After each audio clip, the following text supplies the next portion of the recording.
撳入嚟肯定係喜歡我呢個言話取經噶啦。咁樣快啲用你嘅3秒鐘撳呢個小鈴鐺 subscribe，仲要 share 出去俾你嘅朋友睇。想唔想嚟呢度呢？我言話取經帶你遊世界啊！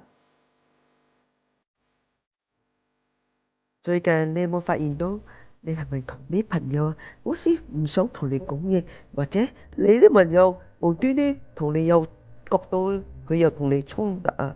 其實你有咁嘅感覺，你朋友亦都有咁嘅感覺嘅。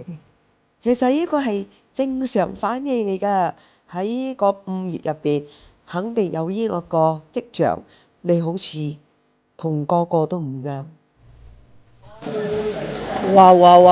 睇過嚟，甲洞人尤其是帶嚟呢度。Mimpi Hutan Cafe 啊，位於喺邊度咧？呢個係 Frame 喺甲洞人應該係知㗎啦。Frame 喺邊度啦？呢個係第2個入口啊，唔係第1個入口啊，冇行錯啊，唔係你兜圈㗎啦。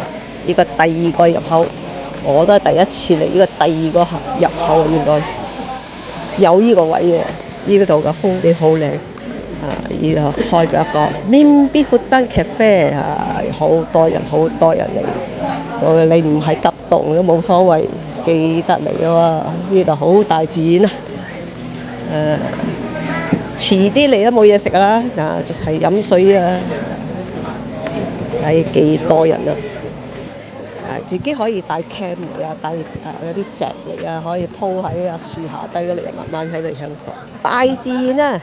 當你情緒高漲，深呼吸3下，過咗呢個5月，一切會順利，波射了啦！